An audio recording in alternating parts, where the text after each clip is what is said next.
Thanks for joining us today. This is a really wonderful turnout. It's great to see everybody. My name is Mike Livermore, Executive Director of the Institute for Policy Integrity, which is helping to host this event today. It's my distinct pleasure to introduce Barbara Van Schewick, Associate Professor of Law at Stanford and the Faculty Director of the Stanford Law School Center for Internet and Society. As many of you folks know, she's a top scholar globally on issues involving internet policy and innovation and competition. She not only produces important academic work, but she participates in the public debate on these issues, helping to initiate the Comcast FCC proceedings that has really set the stage for the contemporary debate on net neutrality. She holds a PhD in computer science from the Technical University of Berlin and law degrees from the Free University of Berlin. And again, it's just a really great honor to have you here today, and we're super interested to hear about your new book, Internet Architecture and Innovation, which provides a really great look at a question that's a big matter of public debate right now, how innovation is affected by regulatory choices in these matters, and it's not something people talk a lot about but don't necessarily know a lot about when they talk about it. So it's a great pleasure to hear more about it. So thanks very much. Thanks, Michael. And thank you all for coming. I'm really excited to be here. And of course, New York is a great home to many entrepreneurs and of course to many great law schools where lots of people are interested in tech policy. And so I'm glad you're here. In the past 30 to 40 years, the internet has created an enormous amount of application innovation. In my book, I argue that this is not an accident, but a result of the internet's internal structure, or as network engineers call it, its architecture. Today, the architecture of the internet is changing. Some of these changes are the result and driven by network providers' desire for more profit. Some of these changes are the result of technical challenges that the internet is facing today. And all this raises an important question. What exactly are the factors that have fostered application innovation in the past? Because these are the factors that we need to preserve either through technology or through law if we want the internet to serve as an engine of innovation in the future. I'll talk about these factors through three stories. Here's the first. In the mid-1990s, a software engineer in Silicon Valley named Pierre Armédia thought, wouldn't it be nice if we could buy and sell things over the internet using auctions to determine the price? Most of his friends thought he was crazy. Strangers will never buy from strangers online, they said. But Pierre Armédia didn't care about this. He stayed home over Labor Day weekend 1995, wrote his software, and put it online. 9 months later, so many people were using the platform that he decided to quit his day job and focus on the platform full time. The platform, renamed eBay, became a huge success, and today more than 88 million people worldwide are using eBay to buy and sell things over the internet. Three aspects are important here. Pierre Armédia had an idea for an application. People thought it was crazy, but it didn't matter. In particular, it didn't matter whether network providers believed that strangers would ever buy from strangers online. And that's because on the internet, network providers don't have to do anything to enable new applications to run. That's a result of the internet's architecture. The internet was based on a design principle called the broad version of the end-to-end arguments. And this design principle was first described by Jerome Seltzer, David Reed, and David Clark. As I show in my book, there are actually two versions of this design principle, which has created a lot of confusion in the past. And here I'm talking about the broad version of this design principle. Following the broad version of the end-to-end arguments, the network was designed to be as general as possible in order to support a wide variety of applications with different needs. So when a new application comes along, the network doesn't have to be changed to allow the new application to run. All the innovator has to do is write a program that runs on a computer attached to the internet. As a result, an innovator does not have to convince network providers that her application is useful or will be commercially successful. The only person who needs to be convinced that this is a good idea is the innovator herself. This greatly increases the chance that innovative ideas will be realized. Second, when the application has been written, the network doesn't have to be changed before the application can run on the network. If you want to use it, you install it on your computer. That's it. The only person who needs to be convinced that this is a good idea, that this application may actually be useful, is the person who actually wants to use it. Again, this greatly increases the chance that people can actually use the application. And third, in such an architecture, it doesn't cost a lot to develop new applications. You need access to a computer, be able to program, and time to actually write the program. This greatly increases the number and type of people who can develop new applications. Like Pierre Armédia, you don't have to be an employee of a firm or have outside funding in order to realize your idea for an application. Instead, because the biggest investment is often the time spent designing and programming the application, you can realize your application in your free time or as a side project. Under these conditions, an application doesn't have to produce a profit in the future to cover the cost of developing it.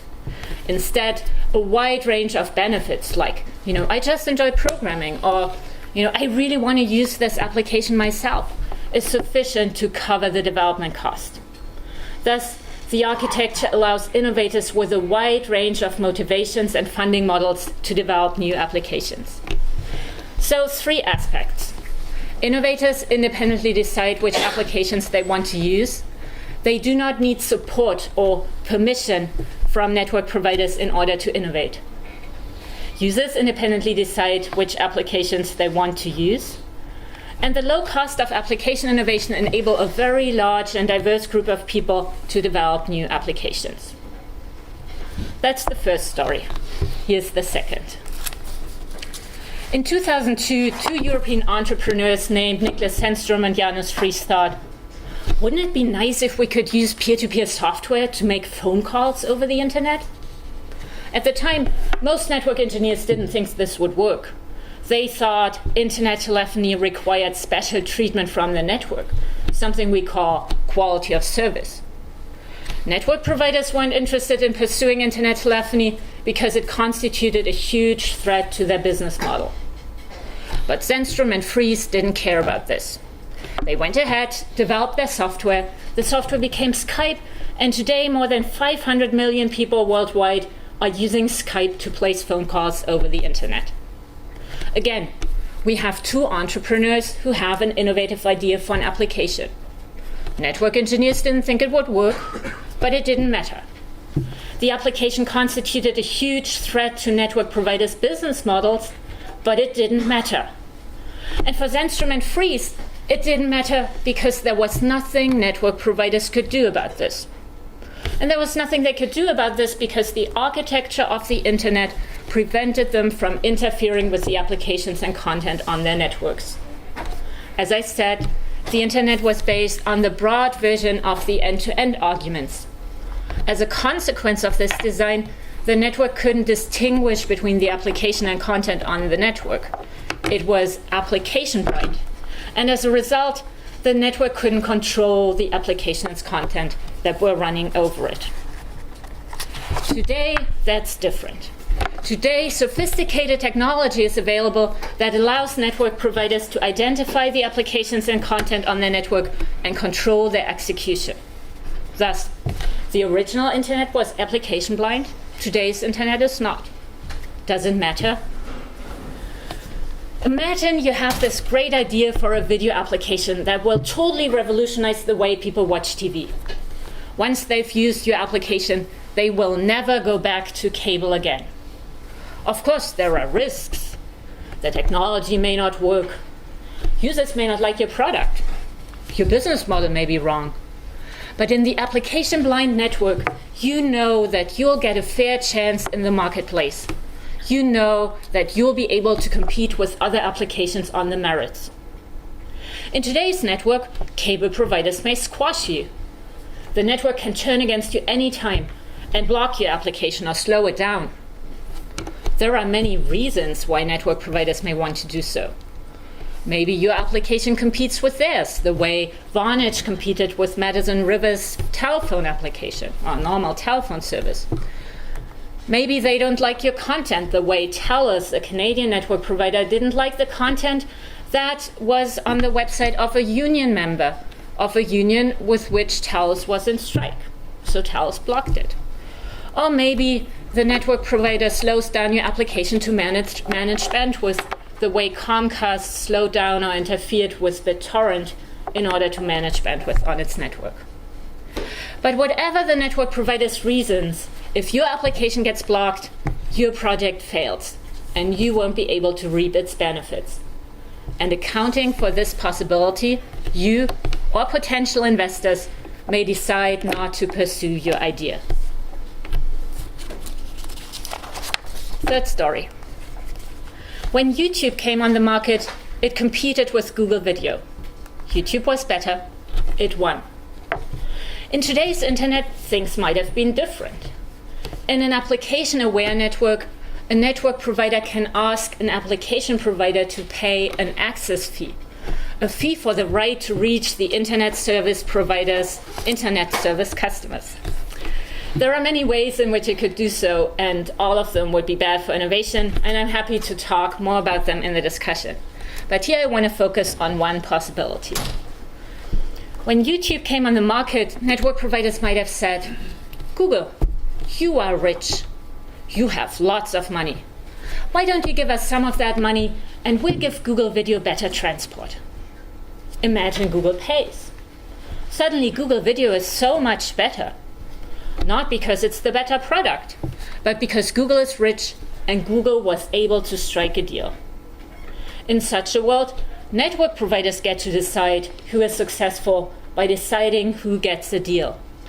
Suddenly, network providers, not users, get to pick winners and losers on the internet. And I will talk about why this is a problem in a second.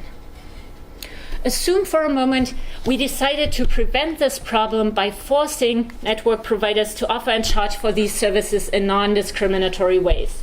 So if AT&T offers better service to Google Video, it also needs to offer it to YouTube. But even then, these types of access charges would still give an advantage to established companies with deep pockets over innovators with no or little outside funding. Why? How would innovators with no or little outside funding pay the access fee? Subscription fees? Existing applications often don't have subscription fees. Advertising revenue? New applications usually don't command significant advertising revenue. Venture capital might be a solution, but my research shows that innovators are often unable to get it. So innovators, or many innovators, would not be able to pay for access charges, giving those who can pay an immediate competitive advantage. And accounting for this possibility, foreseeing this course of events, innovators with no or little outside funding may stop innovating on quality of service sensitive applications altogether. So we have 3 stories and 3 different factors. How do changes in these factors affect the amount and type of application innovation? Some changes may affect the cost and benefit of innovation. An innovator decides to innovate if the benefits, broadly defined, are larger than the costs. Increase the costs or reduce the benefits, for example, through discrimination or access charges, and some innovations may not be justified anymore. Some changes may affect the size and diversity of the innovator pool. For example, access charges may affect all application developers and reduce their profits, but they may hit certain types of innovators, those with no or little outside funding, particularly hard. Other changes may let network providers, not users, decide which applications can be successful and how the network can be used. Why are these things important? If there is uncertainty, for example, about technology or user needs, or if user needs are very heterogeneous, a larger and more diverse group of innovators will develop more and better applications. And these applications will better meet user needs than the applications that a smaller, less diverse group of innovators would develop. What's the intuition here? If there is uncertainty, nobody really knows in advance which applications will work or which applications will be successful. Under these circumstances, economic theory predicts that the best approach is to try many, many different things and see what happens. Some will succeed, some will fail, but trying is the only way to find out. And because different people have different ideas and different views of the world, more and more diverse people will have more and more diverse ideas. At the same time, a larger and more diverse group of innovators will also realize a larger amount of the ideas that are known. For example, startups may have an incentive to realize ideas that established firms wouldn't pursue, or users who want to use the application themselves have an incentive to create applications that a manufacturer who just wants to sell the application would never create. By contrast, fewer innovators or less diverse innovators will try fewer things, leaving valuable ideas on the table. So innovator diversity is important. But that's not the whole story. My research highlights the importance of a specific subgroup of innovators, those with no or little outside funding. As I said, in the original architecture of the internet, anybody can be an innovator. And this allows innovators with a wide range of motivations and funding models, as I said, to develop new applications. By contrast, things like access charges would remove the ability, or at least impede it, of a large subgroup of innovators, those with no or little outside funding, to develop new applications. The consequences of this loss would be severe. Throughout the history of the internet, many of the most important innovations have been developed by innovators of this type. eBay or Facebook, which were developed by innovators in their free time, Yahoo or Google, which were developed by grad students, the Apache web server or the World Wide Web, which were developed by users, or Flickr or Blogger, which were developed by innovators or startups with no or little outside funding. Often, these innovators tried to get venture capital, but weren't successful. This happened, for example, to Google, eBay, Blogger, or Flickr early in their career. In a world where network providers can charge access charges, these applications would never have been able to get off the ground. I sometimes hear that the internet has matured. Some application providers are now multi-million-dollar companies, so maybe we don't need low-cost innovation anymore. I don't think that's correct. There are many more applications out there waiting to be developed, and as much as I like Yahoo or Amazon or Google, I don't think they will be able or even interested in identifying or developing many of them. Think about it. Online classifieds were revolutionized by eBay and Craigslist, not by the newspapers. Music distribution was revolutionized by Napster, Kazaa, BitTorrent, and iTunes, not by the music industry. The commercial potential of the World Wide Web was realized by Netscape, not by Microsoft. And online bookstores got off the ground with Amazon, which was founded by someone who had been a former vice president at a quantitative hedge fund and had a degree in computer science and electrical engineering, not by Barnes & Noble. My research suggests that this is not an accident. Established companies have very different backgrounds, cost structures, and motivations that let them focus on very different types of applications than the type of applications that established companies would focus on. I don't want to be stuck with the applications that these established companies choose to develop. Thus, if we want to protect application innovation, we need experimentation by a wide or large group of innovators, and this group should include innovators with little or no outside funding. But widespread experimentation is only part of the mechanism that produces innovation under uncertainty. The second is, who gets to choose which applications become successful? Innovators, or no, users, or network providers? Again, does it make a difference? I argue it does, because users and network providers will choose different applications. There are two reasons for this. First, network providers and users use different criteria when choosing which applications to use or will be successful. Users choose the applications that best meet their needs. That's easy. But network providers use different criteria. Does this application compete with my own application? Does it create a lot of bandwidth? Does my preferred vendor happen to offer network management software that can block this application? Consider Skype. Many mobile providers in Europe do not allow users to use Skype over the mobile internet. If you look at user forums, you'll see that users don't like that. They want to use Skype on their cell phones. But if users use Skype, they don't make as many traditional cell phone calls, and voice revenue shrinks. So network providers make a decision that's very different from the decision that users would make if they had the choice. And second, even in those cases where network providers would actually like to choose the applications that users want, they don't necessarily know what that is. That's the uncertainty I talked about earlier. In many cases, nobody knows whether an application will be successful until users actually try it.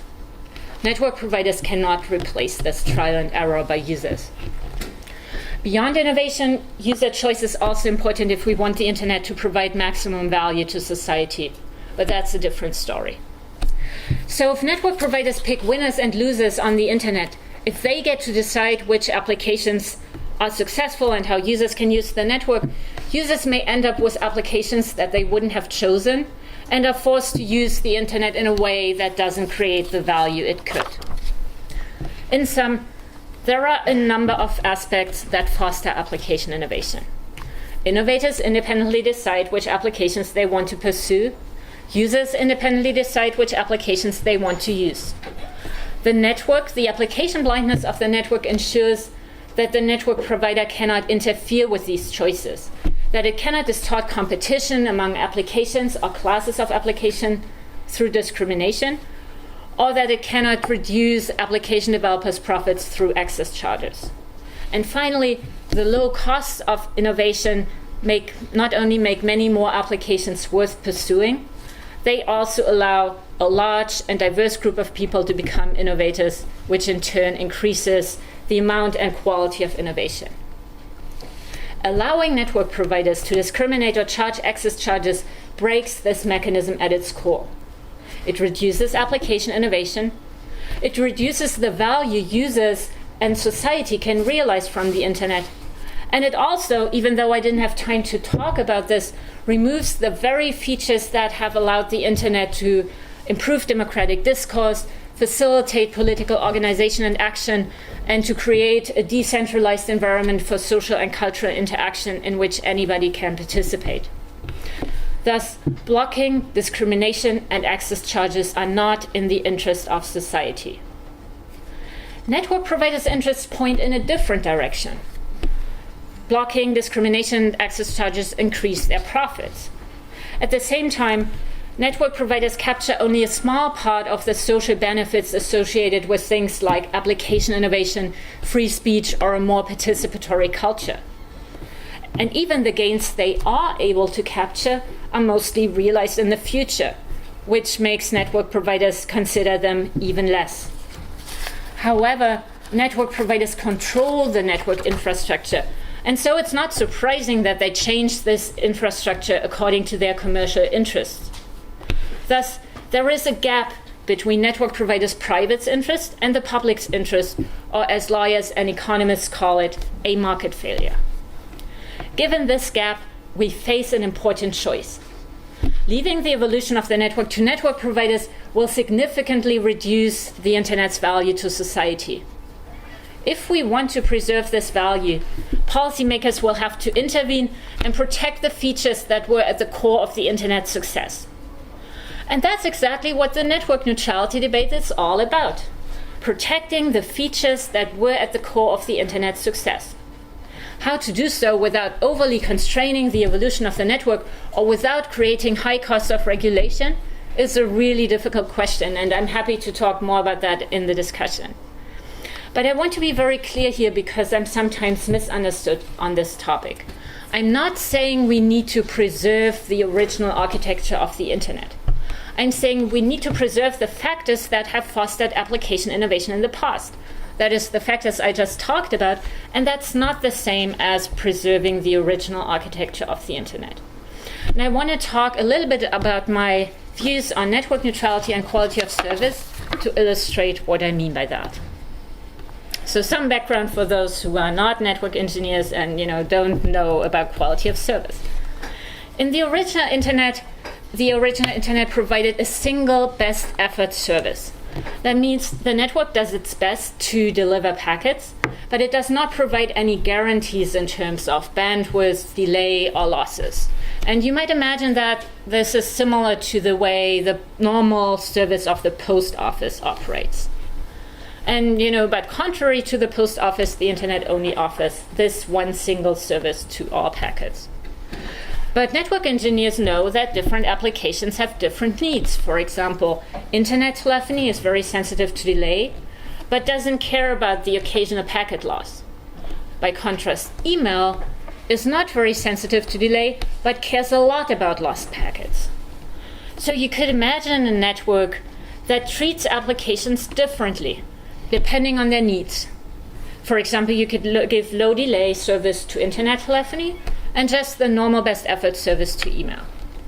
And this type of structure in which the network offers different services to different data packets is something we call quality of service. And in the network neutrality debate, this question comes up in the context of how do we define discrimination? And again, for those of you who don't always think about the network neutrality debate, I want to give you some background on that as well. So imagine you're a regulator and you're trying to figure out whether your country needs network neutrality rules. Then there is a couple of questions that you need to think about in order to arrive at a principled conclusion. The first question is, do we need a rule against blocking? That's the story of Skype. All network neutrality proponents would say, yes, we do need a rule against blocking. And you could think of this question as the glue that holds all network neutrality proposals together. So whatever you think on all the other questions, if you think that we should have a rule against blocking, then you are a network neutrality proponent. But what about behavior that stops short of blocking? So for example, if Comcast slows down competing internet video applications like Hulu or YouTube that compete with its own internet video application, Fancast, should this be prohibited? Within the network neutrality debate, this type of behavior that stops short of blocking is called discrimination. And the question that regulators need to answer is, do we only need to ban blocking, or blocking and discrimination? And if we ban blocking, how should discrimination be defined? And the first option in answering this question is the option that network providers favor. They say, we don't have quality of service in the network today, but it would be so great. Imagine all the wonderful applications that can't function without quality of service. And that would produce enormous value to society. And then they say, but it's really tricky to distinguish between beneficial discrimination and harmful discrimination, so we should just give up on it and allow all forms of discrimination. And effectively, that means we should not have a rule against discrimination. Ban blocking if you want to, but don't do anything with discrimination. And I don't think that's a good idea, because it effectively makes the rule against blocking meaningless. And that's because you effectively offer another option that's as efficient but less costly than blocking. Less as efficient, because if you slow down an application enough, people will not want to use it anymore because it becomes so frustrating. And so they'll voluntarily stop using it altogether. And that's exactly what the network provider wants. And it's less costly because, if you are a user, you don't know why your application behaves that way. It might be bad programming, bad design. Maybe they don't have enough service. And not a lot of people actually think of the possibility that their network provider might be messing with the application. So the public backslash and the unhappiness of users with their internet service providers is much lower than if you engage in outright blocking. So, by only banning blocking but allowing discrimination, you make the rule against blocking meaningless. Then the next group of people comes in and says, well, then maybe we should ban all discrimination. And effectively, that means you have to treat every packet the same, as in the original internet. And Susan Crawford, for example, is a proponent of that view. And again, I don't think that's the right view either. It's too restrictive because yes, we don't want network providers to mess with application and content on the network. We don't want them to distort competition. But it's possible to do so in a way that doesn't rule out all forms of quality of service. And we should, as a general matter, try to not constrain the evolution of the network more than absolutely necessary to guard or safeguard the values that we care about. And so, then people sometimes take a step back and say, well, but if there were two network engineers here, they would tell you that quality of service is not all network engineers think that quality of service is the best solution. There is a sizable group of network engineers who think just increasing the capacity within the network is much simpler, not as complex, and so that's what we should do. And people who are in favor of option 2 say, look, see, so it's the better choice technically. And whatever I think about this as an engineer, I don't think it should cloud what we do as regulators. Because I feel as regulators, deciding technical conflicts or discussions is not what we are in the business of doing. As regulators, the only thing you need to do is what you need to do in order to safeguard the public values you care about. We are not responsible for getting good networks. We are responsible for getting networks that, are in the interest of society, but that's all. So the all or nothing approaches don't work. And then the options that I think are much more interesting and useful are those that think of the factors that I've just described. And you might say one of the key factors was the application blindness of the network. So you could do differentiation in the network. And in fact, the original architect of the internet actually envisioned such a system. But you can't do it in a way where the network provider ties this to specific applications or content. So you might say we ban all application-specific discrimination, and we allow all discrimination that's based on application-agnostic criteria. For example, how much bandwidth you use or how much you pay. That has nothing to do with applications. And there are two ways in which you could then define application-specific discrimination. The first way would be to say we ban all discrimination that targets specific applications. So a network providing slowing down YouTube or BitTorrent or Hulu, that would be discrimination based on a specific application. Or you could say we want to ban discrimination that's based on specific applications or classes of applications. So we slow down peer-to-peer file sharing, or we give better treatment to internet telephony. That would be discrimination based on class of application. So the first option would be, only ban discrimination based on application, and we said that would prohibit Comcast from giving better treatment to Fancast over Hulu or to YouTube over Hulu. So it doesn't matter whom the network provider gives preference to. But the network provider would be able, in this option, to treat different classes of application differently. And that's something that has been in some of the in the Google Verizon framework proposal as a method of reasonable network management that they think should be accepted. And that's something we call like treatment. And the underlying idea is, you need to treat like applications alike. So you can treat classes of applications differently if they have different needs, but you cannot distinguish between applications in a class.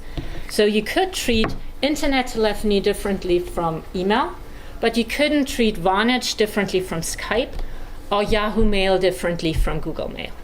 That's the idea. And the underlying intuition is, given that email doesn't care about low delay, it doesn't really matter. It doesn't harm email if we give low delay service only to internet telephony. And so intuitively, this sounds like a good solution. Where's the harm? And I don't think it's a good solution for 4 reasons. The first is the classes. We said you need to treat applications in the same class the same, and different classes of application can be treated differently. That's a very fuzzy criterion. And the fuzziness of this criterion allows network providers to distort competition among applications or classes of applications. And I'll give you 2 examples. The first is about distorting competition between classes of applications. So imagine the network provider says, online gaming really benefits from low delay, so I'll give online gaming low delay and charge users for it.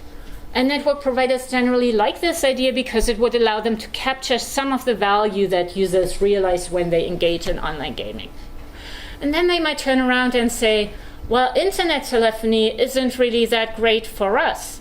And so we won't offer better low delay service to internet telephony because that would allow applications like Vonage or Skype to compete more effectively with us. So, for example, with Comcast Digital Voice. So they would say one class is online gaming, one is internet telephony, we treat them differently. Of course, all the network engineers in the room may say, but that's the wrong class. They are both sensitive to delay. So the real class should be delay-sensitive applications. And, as a network engineer, I think you are totally right. But that doesn't mean that that's what network providers would do. And it doesn't mean that that's what the FCC would find to be right either. And so just by giving the network provider the option to define this stuff and then forcing people to complain to the FCC in order to get the right choice, you create, the ability to distort competition and very high cost of regulation. The second example actually came up in the Canadian network management proceeding. So the Canadian regulator had a proceeding that looked at the network management practices of Canadian network providers. And as part of that proceeding, they found out that a lot of the network providers in Canada slow down peer-to-peer file sharing applications either during times of congestion or just all day. And the rationale is that they say, these applications create so much traffic and they are often not time sensitive and they really harm applications like streaming video, YouTube that streams video in real time, and so we want to slow them down. But then there was this one company called Voos, which says, well, what about us? We stream video in real time, but we do it based on a peer-to-peer file sharing protocol called BitTorrent. So how do you treat us? Are we in the class of applications that slow down, the peer-to-peer file sharing applications? Or are we in the class of applications that are left alone because we actually stream video in real time like YouTube? And the proceeding didn't really bring an answer to this question, but again, it shows you that you can have debates about that, and that a network provider might say, Voos, you are peer-to-peer file sharing, and they would be correct. And then you would have to go to the FCC and fight about that you are more like streaming video in real time like YouTube. So the ability to distort competition and the high costs of regulation are the first two problems that this proposal entails. The third problem is the network providers, not the users, choose which applications get quality of service. And so it conflicts with the principle of user choice that I outlined earlier. And that's a problem because network providers' choice in this context won't necessarily meet users' preferences. And that's because our preference for quality of service isn't necessarily fixed. So imagine I'm sitting at home and I'm waiting for the video to download that I want to watch now, basically. While I'm doing that, I'm on the phone with my friend chatting. At this moment, the downloading is much more important to me, and so I may be happy to have crappy voice quality if that means I can start watching the videos sooner. But the next morning, when I'm on a project phone conference or I have a job interview on Skype, I want crystal clear quality. And this type of change in preferences, or even, Brad might want quality of service and I don't, that's something that the network provider can't capture when they set these classes. So the network in this system produces less value for users than if users had the choice. And then the final problem is that suddenly the innovators need support from the network in order to get the quality of service they need. And that's a problem for a number of reasons. Contrary to the eBay example, now the network provider has to do something, allocate you to this class so that you get the quality of service you want. And that's a problem because first, as a startup, you don't have this whole department sitting there ready to call all the network providers in the country or even the world to say, look, I'm actually in this class of applications and I need that treatment.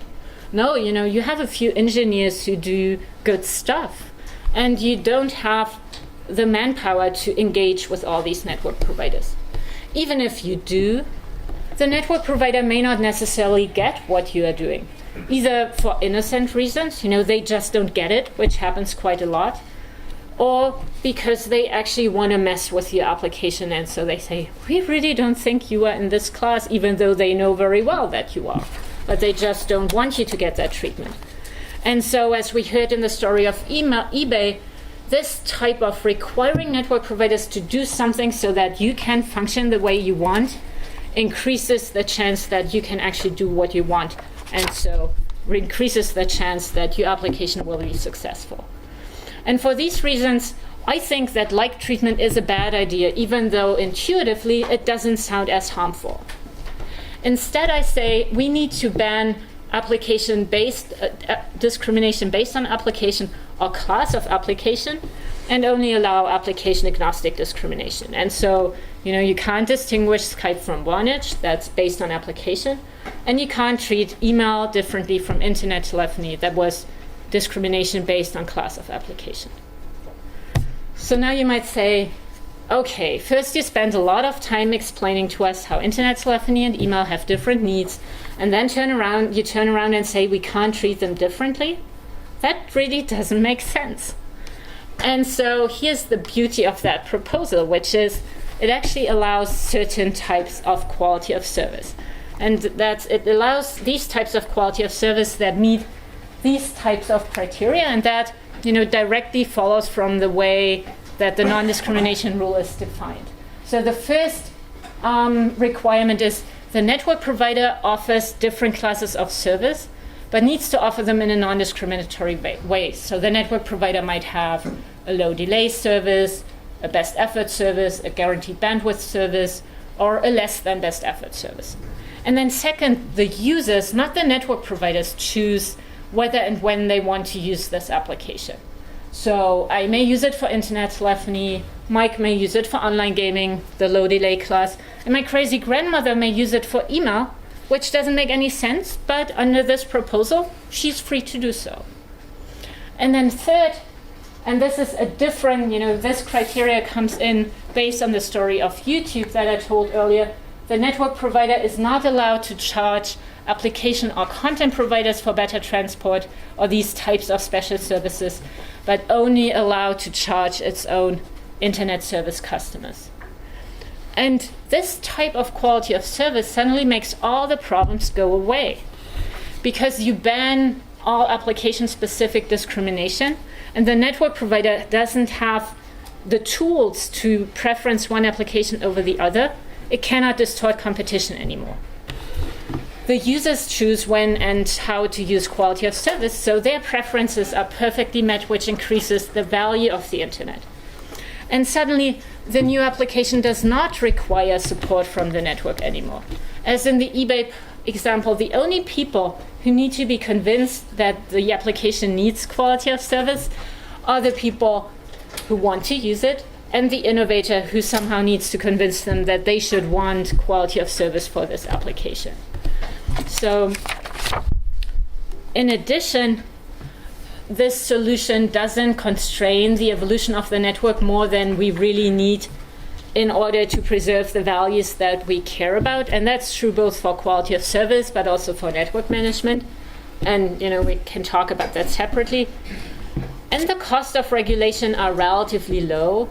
I've found that most lawyers actually have problems wrapping their heads around what's application specific and what's application agnostic. But for network people, it's a very intuitive criterion. And so it means that the network providers have a lot of certainty about what types of network management are okay and which aren't okay.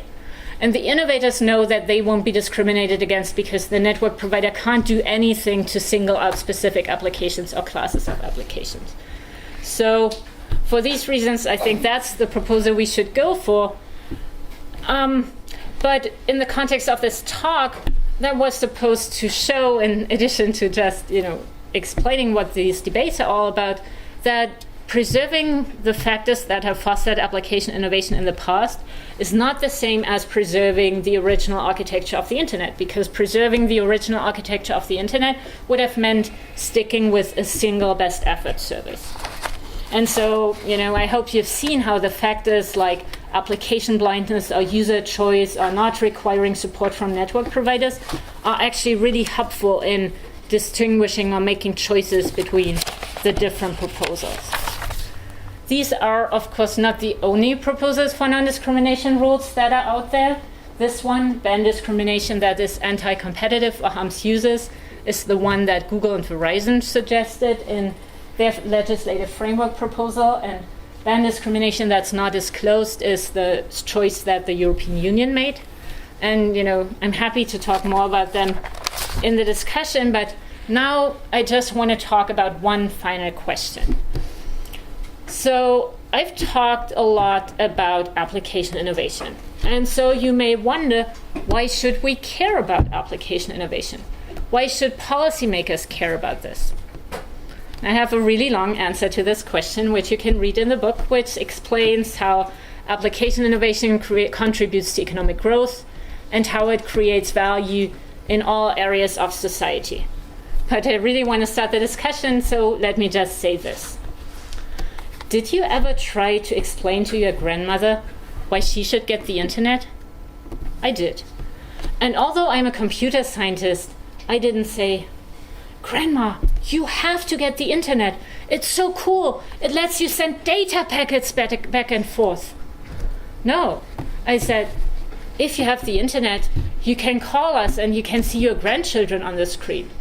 And if we post pictures, you can see them immediately after we post them. And you can read about everything that you can possibly imagine. Thus, the internet doesn't create value through its existence alone. It creates value by allowing us to do the things we want to do things we never knew we wanted to do, or do things more efficiently. And applications are the tools that let us realize this value in all areas of society. And by protecting the factors that have fostered application innovation in the past, we can make sure that the internet will be even more useful and valuable in the future. Thank you for your attention.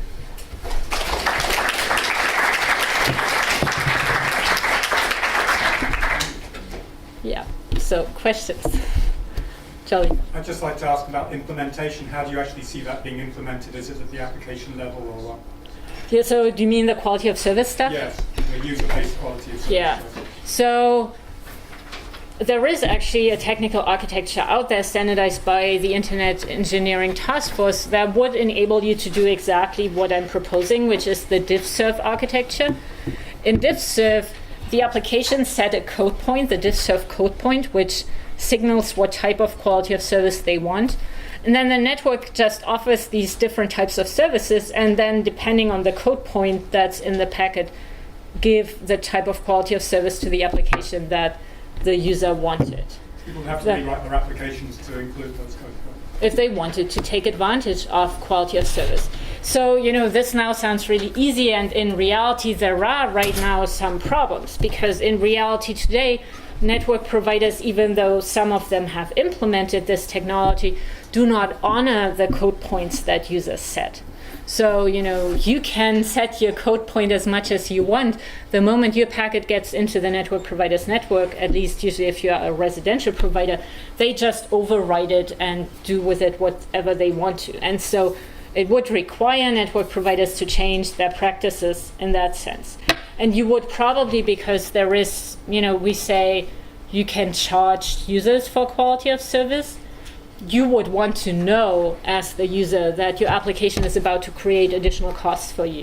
So, there would have to be some sort of interaction at some stage between the user and the application where the user actually says, yes, I want that. So that's, one possibility in which you could do that. Another one would be one that, for example, Sandvine has realized in their network management solution, which is called FairShare. This solution, in a first step, allocates bandwidth amongst users based on criteria that the network provider has set. And these criteria, at least under my proposal, would be application agnostic. So you could say, we base it on how much we pay. So you pay twice as much as I do, so you get twice as much bandwidth during times of congestion than I do. Or, you have used the internet all the time during the past 24 hours. I haven't used it a lot, So I get more in terms of congestion than you do. And that's all application agnostic criteria. And then in a second step, this Sandvine device lets users choose the priority among their own application within the share of bandwidth that they get. So if I want my download, my peer-to-peer download to work better than the internet telephony, I can go to a web portal where I basically arrange them in the order of priority that I want. So that would be another option to do it through web portals. So we wouldn't tell them. So it's done through packet inspection. That would be a possibility. So I mean, as a person, I'm not a great fan of that deep packet inspection. I think it has lots of architectural problems, but I don't think that the network neutrality rules are the right place to do something about deep packet inspection. So I would leave it to the network providers to decide if we want to offer user-controlled quality of service. You can figure out how you do that as long as you make it available to all applications and the users get to choose and you don't choose. There are some additional complexities which involve the fact that if you send your stuff into the network, it's easy. You could just do it through diffserv and set the code point. When the packet comes back from the application provider you use, it may have traveled through a lot of networks that didn't honor the diffserv code point. And so you would have to come up with a technical solution to the problem of how do you get a diffserv code point for the way back. Problem, really. Which is routing through, through networks that do honor it. Yeah, that would be one option. You could do it through routing, or you could say, I've talked with network engineers who are very active in the ITF and who think there are a number of solutions in which you could do it, and it's more a question of tackling it, and that it then would take about 6 months to a year to standardize these solutions, and then additional time to actually get them deployed, but it would be possible. So to me, the real problem is this doable? It's not necessary that we can do it today because nobody is doing user control or quality of service in the access network, in the residential access networks anyways. Okay. With regard to facilitating innovation by innovators with little or no outside funding, usually those are residential users or working from their residential connection, and they may not have enough spare disposable income to pay for a hosting service to put their in-development application on. So they may want to run the application or distribute it from their residential connection. And currently, a lot of residential or academic connections don't allow you to run your own server, either technically or legally. And sometimes they don't give you a public IP address where a remote person on the internet could connect to you. How does your proposal plan to address that limitation on innovation? I mean, I see your point. So far, the proposal is silent on this, and I think most network neutrality proposals are silent on this point because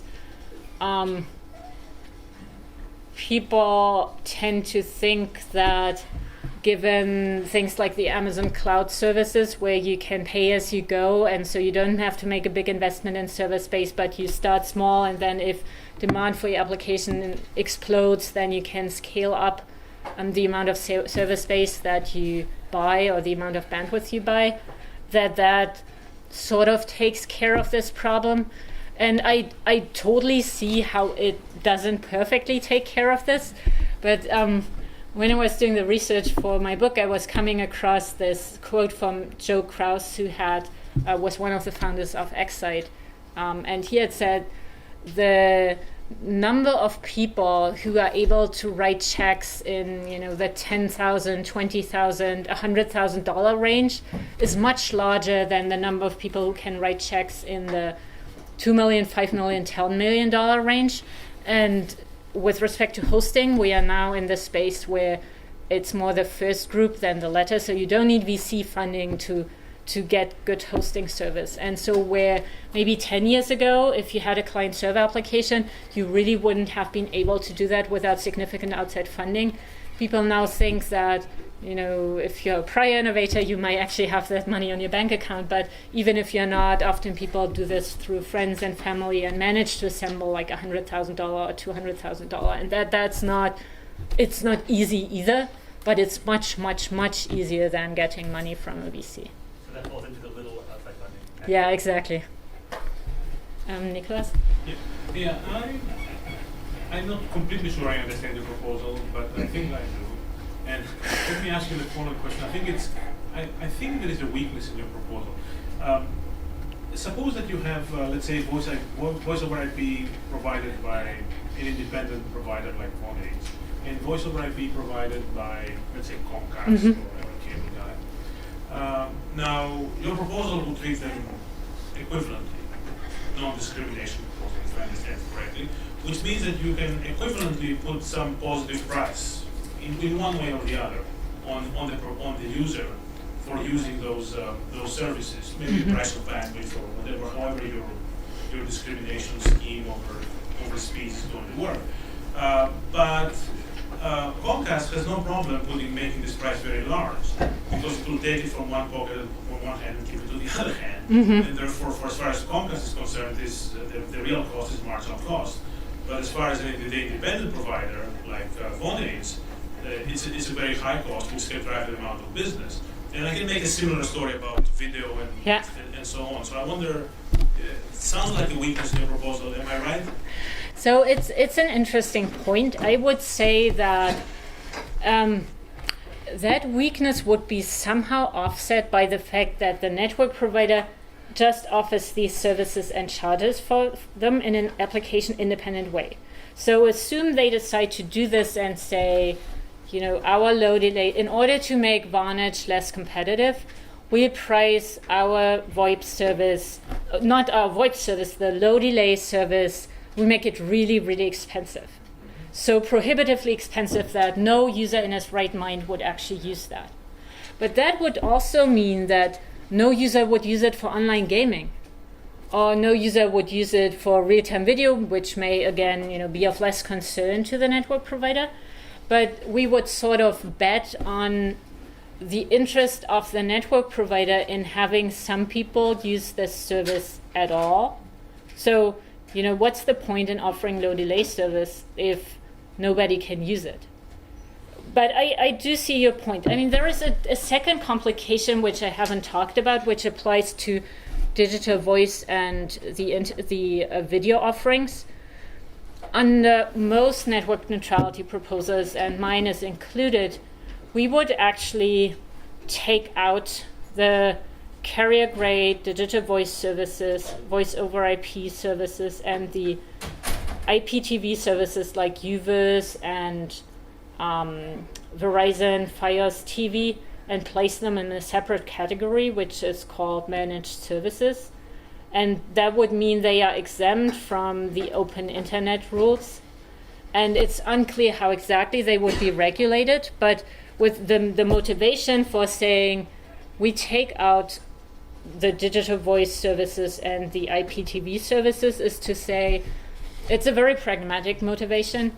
And it's to say, well, network providers made investment decisions based on the ability to offer digital voice if you were a cable provider, and we liked that investment decision because we wanted to create competition for the traditional telephone service, and we now don't want to go back on that and basically invalidate their investment decisions. The problem with that is that it does create problems for companies like Vonage because it makes it more difficult for them to compete. So I totally see that there is a big tension here. If we did that, though, I mean, they could then still create a very high price for low delay service, but then they could just as well not offer it. And if you don't do that, then all applications that don't work with that require low delay service or enough bandwidth to function efficiently wouldn't function. And so I think the application specific stuff. It doesn't have to be an infinite price, and also you can make the same story for other services, like for video, for anything that you may imagine. So putting some services in managed services No. doesn't solve your problem. No, but I mean, I said the meddling all the, or putting all the services in one basket, because all low delay service would be affected by this problem, that might counteract the incentive. But I totally see your point. It might be a problem. Brett? So can you say something about how your proposal affects incentives to expand capacity or to sustain congestion? Because it seems to me that your response to the more hardline net neutrality people who say the answer is to expand capacity was, I don't want to use regulation to pick a winner in that debate. Yeah. But in effect, it sounds like you are, because your proposal does in fact lessen the incentives to expand capacity relative to that load at least, right? And there's more money to be made in congestion, because whatever the quality of service track you want to offer, they're only valuable Yeah. in when congestion exists, because if there is no congestion, all those other consequences go away. Yeah, so Brett points out a really, really important argument that people who are against quality of service or charging for quality of service in any way that they make. And this argument is, very intuitive if you think of airlines. So airlines have an incentive to make economy class sufficiently unattractive to motivate rich people to pay for business class. And that's not just an anecdote, it's a phenomenon that's very well described in the economic theory of price discrimination. And so we would expect the moment we allow them to offer quality of service and allow them to charge someone, the users, that gives them an incentive to downgrade the quality of the baseline service in order to make people pay for better service. And I mean, as Brett says, that means we usually call that, we create an incentive to monetize scarcity instead of expanding capacity. And I totally share that concern. The way I would approach that, and it's part of my proposal, and in 45 minutes you can only talk about so much, would be to use the solutions that the Europeans have been using. And that's interesting because the Europeans in general think there is no problem, at least not if there is competition. And this was the one problem they actually agreed with. And so they said, we would let the network providers we would require regulators to monitor the quality of the baseline service. And if it drops below unacceptable levels, then the network providers have the ability to set minimum quality of service standards. So, everybody who knows anything about regulation can now run out screaming, because of course you see unacceptable quality of the baseline service, and how do we define that? That is totally undefined and really, really tricky. And so basically you are then, but at the same time, you sort of threaten network providers and you hope that the threat of intervention will be sufficient to get you out of that managing scarcity problem. There is another more subtle motivational aspect here. So if you talk with network providers, the one thing they are most interested in charging for quality of service is charging the application and content providers. So we don't allow that. We also say you need to do it in a way that lets users control quality of service, which again is a little bit more complicated than having the network provider just determine who gets what quality of service. And so we make two choices which make quality of service a little bit unattractive from the perspective of the network provider. And so that might actually mean that in a network provider, if you are a network provider, you will think really hard about, just because the framework allows you to offer quality of service, that this is what you want to do. And I know a lot of network providers where if you talk to their engineers, they think it's crazy to go towards quality of service, and they really believe that throwing capacity at the problem is the right solution. But so I would sort of trust this combination of factors to create a solution that's not as disastrous as you say. But I do see that there are some problems involved. The other answer that I think people underestimate, or the other problem that we get if we just say no quality of service, is that it really harms innovators who do need quality of service in the following way. in the NPRM, the Notice of Proposed Rulemaking that the FCC put out in September 2009, they made the following choice. They said no quality of service in the open internet unless it's, for temporarily managing congestion. So no service that you can sell to users. But then they said, well, there might be some services like health monitoring services that actually need a guaranteed amount of bandwidth, so that if your grandmother has a heart attack, this information gets to the hospital even though your neighbor, 14-year-old neighbor, is engaging in illegal file sharing. And so, they want to prevent that nobody ever finds out about your grandmother's stuff. So you may need guaranteed bandwidth for this type of service. So the FCC said, well, we take care of that in the managed services category. And so to the extent you need quality of service, you can offer something called managed services, and we don't really say anything about how we would regulate that. So what does that mean for the health monitoring innovator?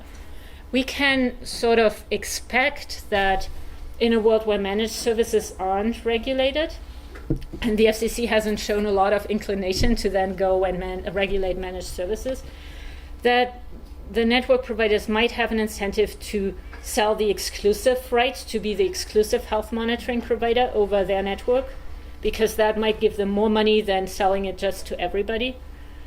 And then only one health monitoring provider would actually be able to get access to the customers. And for us as users, it would be bad because we would be stuck with the health monitoring provider that Comcast or your network provider identified. Whereas if we move that over to the open internet under my proposal, as soon as there is a guaranteed bandwidth service on your network, then any health monitoring provider can get to you using that service. And so again, to me, that's a consideration where I'd rather have all these services in the open internet where anybody can take advantage of them, as opposed to having them in managed services where only a few people whom the network provider chooses may get them. But this is a very tricky question. Yeah, so one small question. By forcing consumers to pretty much pay for this and preventing an ISP or a provider from charging content providers, implicitly choosing a social objective that favors application development as opposed to, say, encouraging broadband adoption. Mm-hmm. Where you might believe if an ISP can charge content providers, they could then perhaps subsidize consumers with lower prices and further broadband adoption. Also, it might provide incentives for ISPs to roll out infrastructure in underserved rural areas. So I'm wondering what are your thoughts on that trade-off? Yeah, so that's exactly what the network providers say. If we were able to charge users, we would make more profits, and we would then use these profits to either make broadband prices lower so that more people can get broadband, which increases adoption, or we would invest that money in additional broadband networks. And there are a couple of things I think about that. The first is, and that's not a very academic reaction, well, if you look at the history of network providers' commitments, they haven't usually used profits to lower prices or to invest in more broadband networks. They have used higher profits to make their shareholders happy by increasing dividends or so. But I mean, that's, I feel as an academic, not a very great argument, so I think we have to engage with the actual substantive point. And there, my first point is, in the access charge debate, if I look to the literature on two-sided markets, the literature says that if you make additional profits on one side of the market in this structured environment where the one side multi-homes, so Google wants to reach customers on all the networks and the end users are just on one network, they single home, you only give over the monopoly prices that you charge the content providers to users if there is competition in the market for end users. And I would say, at least in the US, we don't have competition. That's the first. So yes. Even the monopoly, if it makes more money on one side, you might cut the price on the other side. No, but if you look at the Lafont-Tirole paper, that said the question of how much they give over depends on the amount of competition. But we can go either way. Okay, so then, so he is the bigger expert and you are well. So then we have to deal with the actual possibility that they might lower prices. And even then, I would say so we have a trade-off that we need to think about. More applications, a more useful internet, all the democratic values that are fostered by an open internet against more broadband adoption. And then I take a two-step approach to resolving that trade-off, because yes, they are both really important. I say, well, what if we force network providers to be non-discriminatory, not to charge access charges? Can we solve the problem for deployment and adoption in different ways? Yes, we can. It requires it's a problem of money. So you need to find money and somehow get it to network providers or deploy additional broadband networks. And I don't mean to belittle that question. It's not trivial to find money. It's not trivial to find out how to do that, but it's possible.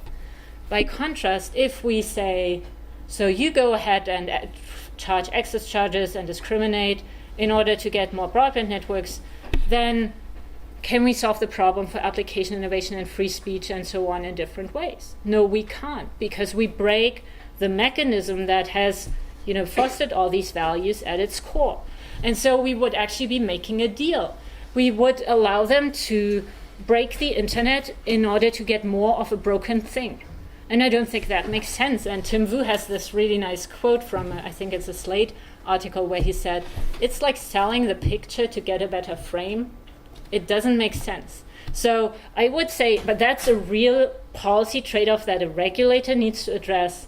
What's more important to us? Is it more important to us to preserve all these public values? If yes, then we need to have these regulations and deal with the problem for deployment in different ways. If we don't care about all these values, then we can just as well let them break the internet. But I don't think that would be the right way to resolve the trade-off. Okay, thank you all for coming. It was a real pleasure.